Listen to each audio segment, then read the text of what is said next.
नमस्कार मित्रांनो, शेतकरी बांधवांसाठी खूप मोठी आनंदाची बातमी ही आहे की नमो शेतकरी महासन्मान निधी योजनेचा 6वा हप्ता लवकरच तुमच्या बँक खात्यामध्ये जमा होणार आहे।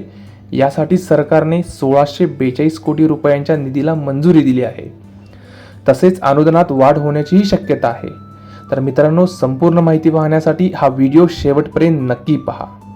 तर मित्रांनो, जाणून घेऊया नमो शेतकरी महासन्मान निधी योजना आहे तरी काय। नमो शेतकरी महासन्मान निधी योजना ही महाराष्ट्र सरकारची शेतकऱ्यांसाठी सुरू केलेली महत्त्वाची योजना आहे। या योजनेअंतर्गत राज्यातील पात्र शेतकऱ्यांना दरवर्षी 6,000 रुपये अनुदान मिळते, जे केंद्र सरकारच्या प्रधानमंत्री किसान सन्मान निधी योजनेच्या 6,000 रुपये अनुदानाच्या अतिरिक्त आहे। म्हणजे शेतकऱ्यांना एकूण दरवर्षी 12,000 रुपये मिळतात। तर मित्रांनो, शेतकऱ्यांसाठी ही खूप मोठी बातमी आहे, कारण सरकारने जे काही 1642 कोटी रुपयांच्या निधीला मंजुरी दिली आहे, त्यामुळे येत्या काही दिवसात हा हप्ता तुमच्या बँक खात्यात जमा होईल। त्यामुळे याचा जो लाभ आहे तो लाखो शेतकऱ्यांना मिळणार आहे। तसेच या योजनेत नवीन बदलांची शक्यता सुद्धा आहे, कारण राज्य सरकार हे जे अनुदान आहे ते 3,000 करण्याचा विचार करत आहे। जर ही वाढ झाली तर शेतकऱ्यांना वार्षिक 9,000 मिळतील आणि केंद्राच्या 6,000 असे एकूण 15,000 रुपये मिळतील। तर ही वाढ लवकरच जाहीर होण्याची शक्यता आहे। त्यामुळे हे नवीन अपडेट मिळवण्यासाठी चॅनलला आता सबस्क्राईब करा।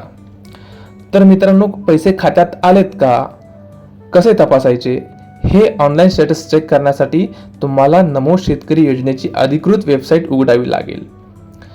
ही जी वेबसाईटची लिंक आहे ती मी आपल्या डिस्क्रिप्शन बॉक्समध्ये देत आहे, ते तुम्ही पाहू शकता। तसेच ही लिंक ओपन झाल्यानंतर लाभार्थी स्थिती हा पर्याय निवडून तुम्हाला तुमचा आधार क्रमांक टाकावा लागेल। त्याच्यानंतर तुम्हाला एक OTP येईल, तो OTP टाकून ही माहिती पडताळून आपण आपला हप्ता आला की नाही हे पाहू शकता। जर बँक खात्यात पैसे नाही आले तर आपण आपल्या बँकेत जावं लागेल आणि खाते आधारशी लिंक आहे की नाही हे तपासावं लागेल। तसेच आपल्या खात्याची eKYC पूर्ण झाली की नाही हे सुद्धा पडताळणी करावी लागेल। जर या दोन्ही गोष्टींमध्ये काही त्रुटी नाही आढळली तर स्थानिक कृषी कार्यालयाशी संपर्क साधावा लागेल। तर नमो शेतकरी महासन्मान निधीसाठी काही पात्रता आणि आवश्यक कागदपत्रेही लागणार आहेत। तर पात्र व्यक्ती ही महाराष्ट्रातील शेतकरी असावा, तसेच तो प्रधानमंत्री किसान सन्मान निधीचा लाभार्थी सुद्धा असावा, तसेच त्याच्याकडे आधार कार्ड आणि बँक खातं असणं अनिवार्य आहे। त्याच्यानंतर शेती मालकीचा दाखला म्हणजे 7/12 उताराही असणे आवश्यक आहे। नमो शेतकरी महासन्मान निधीसाठी नवीन अर्ज कसा करायचा। जर तुम्ही याआधी अर्ज केला नसेल तर नवीन अर्ज करण्यासाठी आपल्या तालुका कृषी कार्यालयाला भेट द्या, आवश्यक कागदपत्रे द्या आणि अर्ज भरून तुमचे नाव यादीत नोंद होईल आणि तुम्हाला पुढील हप्ते मिळू शकतील। ऑनलाईन अर्ज प्रक्रिया लवकर सुरू होण्याची शक्यता आहे। अपडेटसाठी चॅनलला आता सबस्क्राईब करा। तर मित्रांनो, शेवटची आणि महत्त्वाची माहिती ही आहे की पाठीमागील 5ही हप्ते मिळणार असून 6वा हप्ता एप्रिल 2025 मध्ये जमा होण्याची शक्यता आहे। तसेच हप्ता जमा होण्यास सुरुवात झाल्यानंतर व्हिडिओद्वारे तुम्हाला नक्कीच कळवण्यात येईल।